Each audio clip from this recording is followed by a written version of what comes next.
ಸುತ್ತಿದ್ದಾನೆ. ಸಾತಾನ ಏದೋ ಒಂದು ವಿಧದಲ್ಲಿ ಉங்களை ಭಯಪಡುತ್ತಾನೆ. ಸೈತಾನನು ಯಾವುದೋ ಒಂದು ವಿಧದಲ್ಲಿ ನಿಮ್ಮನ್ನು ಭಯಪಡಿಸುತ್ತಿದ್ದಾನೆ. வீட்டுக்குள்ளே நுழைந்து ಭಯಪಡುತ್ತಾನೆ. ನಿನ್ನ ಮನೆಯೊಳಗೆ ನುಗ್ಗಿ ನಿನ್ನನ್ನು ಭಯಪಡಿಸುತ್ತಿದ್ದಾನೆ. ಶ್ರೀಲಂಕಾ ದೇಶಕ್ಕೆ போயிருந்த ಸಮயம், ಶ್ರೀಲಂಕಾ ದೇಶಕ್ಕೆ ಹೋಗಿದ್ದಂತ ಸಮಯ, அங்கே ஒரு அற்புதம் நடைபெற்றது. ಅಲ್ಲಿ ಒಂದು ಅದ್ಭುತ ನಡೆಯಿತು. அங்கே பதுளை என்கிற ஒரு இடம் இருக்கிறது. ಅಲ್ಲಿ ಬದುಳೈ ಎಂಬುದಾಗಿ ಒಂದು ಜಾಗ ಉಂಟು. அங்கே ஒரு ஏழை குடும்பம், ಅಲ್ಲಿ ಒಂದು ಬಡ ಕುಟುಂಬ. அது அந்த வீட்டில் ஒரு வாலிப மகள், ಆ ಮನೆಯಲ್ಲಿ ಒಂದು ಯೌವನಸ್ಥ ಮಗಳು ஸ்கூலில் +2 படித்துக் கொண்டிருந்தார். ಶಾಲೆಯಲ್ಲಿ +2 ಓದುತ್ತಿದ್ದಳು. திடீரென்று ஒரு நோய் அவளை தாக்கினர். ದಿಢೀರೆಂಬುದಾಗಿ ಒಂದು ರೋಗವು ಅವಳನ್ನು ஒரு ಬಾಧಿಸಿತು. பக்கமெல்லாம் அவளுக்கு வலி உண்டானது. ಒಂದು ಕಡೆಯೆಲ್ಲ ಅವಳಿಗೆ ನೋವು ಉಂಟಾಯಿತು. வாமிட் வந்து கொண்டே இருந்தது. ವಾಂತಿ ಬರುತ್ತಲೇ ಇರ್ತಿತ್ತು. கால்கள் வீங்க ஆரம்பித்து விட்டது. ಕಾಲುಗಳು ಊದಿಕೊಳ್ಳಲಾರಂಭಿಸಿತು. அவள் எக்ஸாமுக்கு படித்துக் கொண்டிருந்தவள். ಅವಳು ಪರೀಕ್ಷೆಗಾಗಿ ಓದುತ್ತಿದ್ದವಳು. படிக்க முடியாத சூழ்நிலை. ಈಗ ಓದಕ್ಕಾಗದೇ ಇರುವಂತ ಪರಿಸ್ಥಿತಿ. அவளுடைய தாயார் டாக்டர் இடத்திலே கொண்டு போனார். ಅವಳ ತಾಯಿ ವೈದ್ಯರ ಬಳಿಗೆ ಕರ್ಕೊಂಡು அவளை பரிசோதித்து பார்த்தபோது, ಅವಳನ್ನು ಪರೀಕ್ಷಿಸಿ ನೋಡಿದಾಗ, ஒரு கிட்னி முற்றிலும் செயலற்று போய்விட்டது. ಒಂದು ಕಿಡ್ನಿಯು ಸಂಪೂರ್ಣವಾಗಿ ಕ್ರಿಯೆಯನ್ನು ಕಳೆದುಕೊಂಡಿತ್ತು. சொன்னாங்க, ஒரு கிட்னி முற்றிலும் செயலற்றதாகிவிட்டது. ಡಾಕ್ಟರ್ಗಳು ಹೇಳಿದ್ರು, ಒಂದು ಕಿಡ್ನಿ ಸಂಪೂರ್ಣವಾಗಿ ಕ್ರಿಯೆಯನ್ನು ಕಳೆದುಕೊಂಡಿದೆ. ஆபரேஷன் பண்ணி அதை எடுத்து விட வேண்டும். ಆಪರೇಷನ್ ಮಾಡಿ ಅದನ್ನು ತೆಗೆದು ಬಿಡಬೇಕು. அல்லது அது அடுத்த கிட்னியும் பாதித்து விடும். ಇಲ್ಲವಾದರೆ ಅದು ಇನ್ನೊಂದು ಕಿಡ್ನಿಯನ್ನು ಬಾಧಿಸುತ್ತದೆ. அப்படியே ஆபரேஷன் பண்ணி ரிமூவ் பண்ணினாலும், ಹಾಗೆಯೇ ಆಪರೇಷನ್ ಮಾಡಿ ಅದನ್ನು ತೆಗೆದರು அவளுக்கு அவளுடைய உயிருக்கு கேரண்டி சொல்ல முடியாது. ಅವಳ ಪ್ರಾಣಕ್ಕೆ ನಾವು ಗ್ಯಾರಂಟಿ ಹೇಳಲು கொஞ்ச ಸಾಧ್ಯ. நாள் தான் உயிரோடு இருக்க முடியும். ಸ್ವಲ್ಪ ದಿವಸಗಳು ಮಾತ್ರ ಜೀವಿಸುತ್ತಾಳೆ. இந்த வார்த்தை அந்த வாலிப மகளுடைய உள்ளத்தை பாதித்து, ಈ ಮಾತು ಯೌವನಸ್ಥ ಮಗಳ ಹೃದಯವನ್ನು ಬಾಧಿಸಿತು. சரீரத்தில் வேதனை ஒரு பக்கம், ಶರೀರದಲ್ಲಿ ವೇದನೆ ಒಂದು ಕಡೆ, மறிக்க போகிறேன் என்ற எண்ணம் ஒரு பக்கம், ಸಾಯುತ್ತೇನೆ ಎಂಬ ಯೋಚನೆ ಇನ್ನೊಂದು ಕಡೆ. ஒரு சத்தம் கேட்டுக்கொண்டே இருக்கும். ಒಂದು ಶಬ್ದವು ಕೇಳುತ್ತಲೇ ಇರುತ್ತಿತ್ತು. வாழ்க்கை முடிந்தது, ನಿನ್ನ ಜೀವಿತ ಮುಗಿದೋಯ್ತು. ஒரு வாழ்க்கை முடிந்தது, ನಿನ್ನ ಜೀವಿತ ಮುಗಿದೋಯ್ತು. சத்தம் கேட்டுக்கொண்டே இருக்கும். ಒಂದು ಶಬ್ದವು ಕೇಳಿಸುತ್ತಲೇ ಇರ್ತಿತ್ತು. பிசாசு அவளை வாதித்துக் கொண்டே இருந்தார். ಸೈತಾನನು ಅವಳನ್ನು ಬಾಧಿಸುತ್ತಲೇ ಇದ್ದನು. அதனால தற்கொலை பண்ணி மரித்து விடுகிற எண்ணத்தை பிசாசು ಉಂಟಾಕಿ, ಆದ್ದರಿಂದ ಆತ್ಮಹತ್ಯೆ ಮಾಡಿಕೊಂಡು ಸಾಯಬೇಕೆಂಬ ಆಲೋಚನೆ ಸೈತಾನ ಉಂಟು ಮಾಡಿದ. அவளுடைய தாயார் அவளை ஆறுதல் படுத்தி வைத்திருந்தார். ಅವಳ ತಾಯಿ ಅವಳನ್ನು ಸಂತೈಸುತ್ತಾ ಇಟ್ಟಿದ್ದರು. மகளுடைய ஜாதகம் என்ன சொல்லுகிறார்? ಮಗಳ ಜಾತಕ ಏನ್ ಹೇಳ್ತದೆ அதை எடுத்துக்கொண்டு ஒரு ஜாதக காரணத்திலே போனார். ಅದನ್ನು ತೆಗೆದುಕೊಂಡು ಜಾತಕ ನೋಡುವವರ ಬಳಿಗೆ ಹೋದ. ஆளு ஜாதகத்தை பார்த்துவிட்டு, ಆ ವ್ಯಕ್ತಿ ಜಾತಕವನ್ನು ನೋಡ್ಬಿಟ್ಟು, இந்த ஜாதகத்துக்குரிய நபர் 20 வயசுக்குள்ள மரித்து விடுவார். ಈ ಜಾತಕಕ್ಕೆ ಸೇರಿದಂತ ಆ ವ್ಯಕ್ತಿ 20 ವಯಸ್ಸರಲ್ಲಿ ಸತ್ತೋಗ್ತಾರೆ. இனி அவர்களுக்கு வாழ்நாள் நீடித்திருக்காது. ಇನ್ಮುಂದೆ ಅವರಿಗೆ ದೀರ್ಘಾಯುಷು ಇರುವುದಿಲ್ಲ. 20 வயதுக்கு மேல் இருக்க முடியாது. 20 ವಯಸ್ಸಿನ ಮೇಲೆ ಅವರು ಜೀವಿಸಲು ಸಾಧ್ಯವಿಲ್ಲ. இந்த வார்த்தை கேட்டபோது மின்னும் அதுக்கு பிறகு ஒரு மரண பயம் சூழ்ந்தது. ಈ ಮಾತನ್ನು ಕೇಳಿದ ನಂತರ ಇನ್ನಷ್ಟು ಮರಣ ಭಯವು ಅವರನ್ನು ಆವರಿಸಿಕೊಂಡಿತು. அந்த தாயாரை ஒரு குறி சொல்லுகிற தாயார், ವಯಸ್ಸಾன ತಾಯಾರ್ பார்த்தார்கள். ಆಕಸ್ಮಿಕವಾಗಿ ಆ ತಾಯಿ ಕಣಿ ಕೇಳುವಂತ ಒಂದು ತಾಯಿಯನ್ನು ನೋಡಿದರು. அந்த குறி சொல்லுகிற ஆவி உள்ளவர்கள் சொன்னார்கள், உன் வீட்டுல ஒரு மரணம் சம்பவிக்க ಆ போகிறது. ಕಣಿ ಹೇಳುವಂತ ಆತ್ಮವುಳ್ಳವರು ಹೇಳಿದ್ರು, ನಿನ್ನ ಮನೆಯಲ್ಲಿ ಒಂದು ಮರಣವು ಸಂಭವಿಸಲಿದೆ. மகள் மரிக்க போகிறாள். ನಿನ್ನ ಹಿರಿಯ ಮಗಳು ಸಾಯಕ್ಕಿದ್ದಾಳೆ.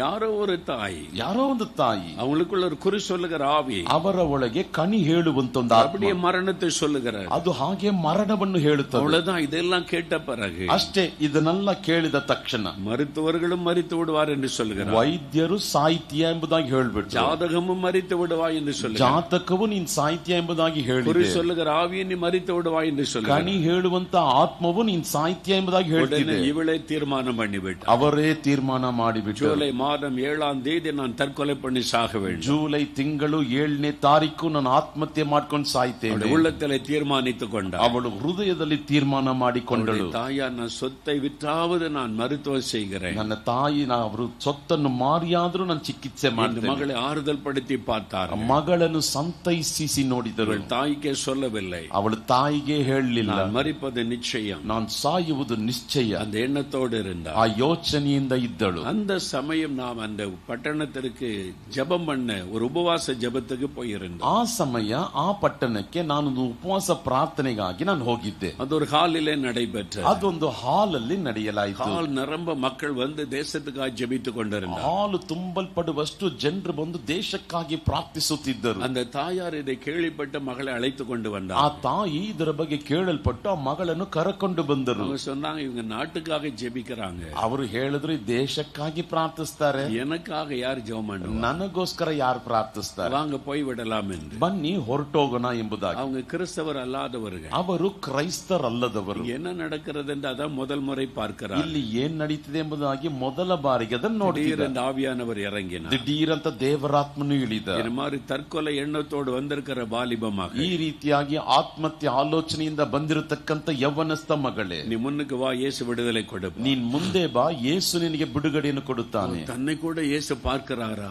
ನನ್ನನ್ನು ಕೂಡ ಯೇಸು ನೋಡುತ್ತಾನ. என் எண்ணம் அவருக்கு தெரிகிறதா? ನನ್ನ ಆಲೋಚನೆ ಆತನಿಗೆ ಗೊತ್ತಿದೆಯಾ? அவள் முன்னுக்கு வந்தாள். ಅವಳು ಮುಂದೆ ಬಂದಳು. அவளுக்காக ஜெபித்த போது, ಅವಳಿಗಾಗಿ ಪ್ರಾರ್ಥಿಸಿದಾಗ அந்த ஆவி அவளை விட்டு விலகின. ಆ ಆತ್ಮ ಅವಳನ್ನು ಬಿಟ್ಟು ಅಗಲಿತು. தற்கொலை எண்ணம் உடனே மாறின. ಆತ್ಮಹತ್ಯೆ ಆಲೋಚನೆ ತಕ್ಷಣ ಬದಲಾಯಿತು. பயம் உடனே மாறின. ಭಯವು ತಕ್ಷಣ ಬದಲಾಯಿತು. அந்த ஆவி வெளியேறி போனதை உணர்ந்தாள். ಆತ್ಮ ಹೊರಗೆ ಹೋದದ್ದನ್ನು ಅನುಭವಿಸಿದಳು. வீட்டுக்கு போனாள், ಮನೆಗೆ ಹೋದಳು. அவளுடைய சரீரத்தில் நல்ல சுகம். ಅವಳ ಶರೀರದಲ್ಲಿ ಒಳ್ಳೆ ಸುಖ.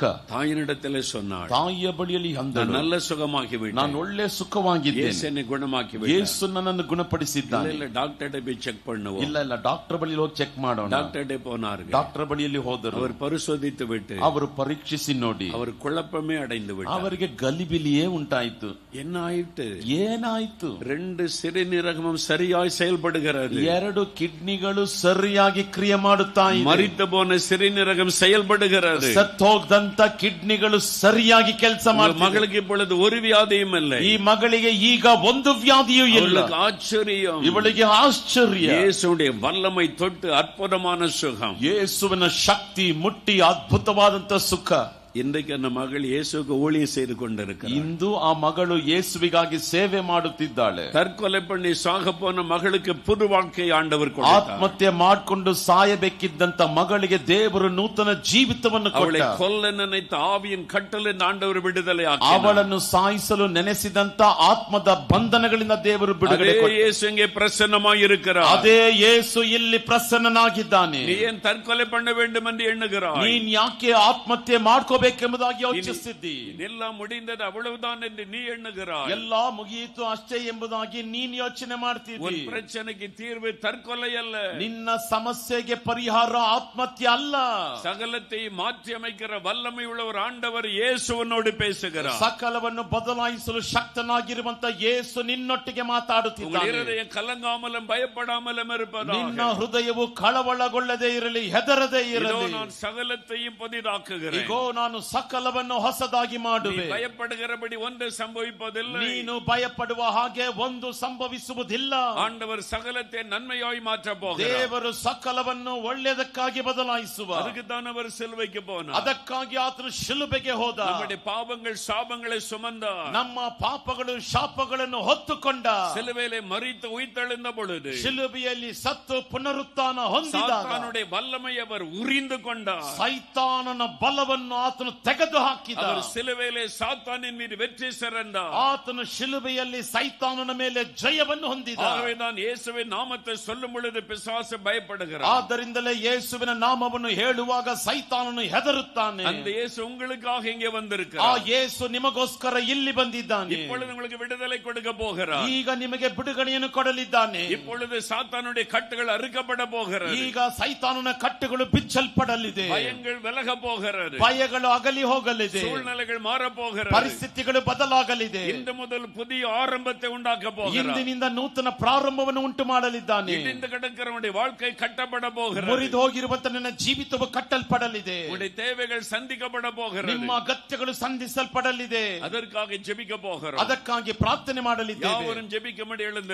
ಎಲ್ಲರೂ ಪ್ರಾರ್ಥನೆಗಾಗಿ ಎದ್ದು ನಿಂತುಕೊಳ್ಳಿರಿ. ஜெபம் பண்ணுவதற்கு எழுந்து நிற்போம். ಪ್ರಾರ್ಥನೆಗೋಸ್ಕರ ಎದ್ದು ನಿಂತುಕೊಳ್ಳಿರಿ. Thank you Jesus. ವಂದನೆ ಯೇಸುವೆ. ஆண்டவருடைய பிரசன்னம் இந்த இடத்தை சூழ்ந்திருக்கிறது. ದೇವರ ಪ್ರಸನ್ನತೆ ಜಾಗವನ್ನು ಆವರಿಸಿಕೊಂಡಿದೆ. யாவரும் ஜெபத்தோடு எழுந்து நிற்போம். ಎಲ್ಲರೂ ಪ್ರಾರ್ಥನೆಗಾಗಿ ಎದ್ದು ನಿಂತುಕೊಳ್ಳೋಣ. யாரும் மற்றவரோடு பேச வேண்டாம். ಯಾರು ಇತರೊಟ್ಟಿಗೆ ಮಾತಾಡೋದು ಬೇಡ. இது இயேசுவோடு பேச வேண்டிய நேரம். ಇದು ಯೇಸುನೊಟ್ಟಿಗೆ ಮಾತಾಡಬೇಕಾದ ಸಮಸ್ಯೆ. இயேசுவுடைய பிரசன்னம் இந்த இடத்தை சூழ்ந்திருக்கிறது. ಯೇಸುವಿನ ಪ್ರಸನ್ನತೆ ಜಾಗವನ್ನು ಆವರಿಸಿಕೊಂಡಿದೆ. பிசாசின் கிரியைகளை அழிக்கும்படி வெளிப்பட்ட இயேசு, ಸೈತಾನನ ಕ್ರಿಯೆಗಳನ್ನು ಅಳಿಸುವಂತೆ ಪ್ರತ್ಯಕ್ಷನಾದ ಯೇಸು சிலுவையிலே மரித்து உயிர்த்தெழுந்த போது ಶಿಲುಬೆಯಲ್ಲಿ ಸತ್ತು ಪುನರುತ್ಥಾನ ಹೊಂದಿದ ಮಾಡಿದಾಗ சாத்தானுடைய வல்லமையை உரிந்து கொண்டு விட்டார். ಸೈತಾನನ ಶಕ್ತಿಗಳನ್ನು ತೆಗೆದುಹಾಕಿಕೊಂಡ. எல்லா மந்திர பில்லிசோனிய வல்லமைகளும் இயேசுவுக்கு முன்பாக நடுங்கும். ಎಲ್ಲಾ ಮಾಟತಂತ್ರದ ಶಕ್ತಿಗಳು ಯೇಸುವಿನ ಮುಂದೆ ನಡುಗುತ್ತದೆ. பயத்தின் ஆவிகள் நடுங்கும். ಭಯದ ಆತ್ಮಗಳು ನಡುಗುತ್ತದೆ. தற்கொலை தூண்டுகிற ஆவிகள் நடுங்கும். ಆತ್ಮಹತ್ಯೆಗಳನ್ನು ಪ್ರೇರೇಪಿಸುವಂತ ಆತ್ಮಗಳು ನಡುಗುತ್ತದೆ. அந்த இயேசுங்க எழுந்தருளி இருக்கிறார். ಆ ಯೇಸು ಇಲ್ಲಿ ಎದ್ದೇಳಿದ್ದಾನೆ.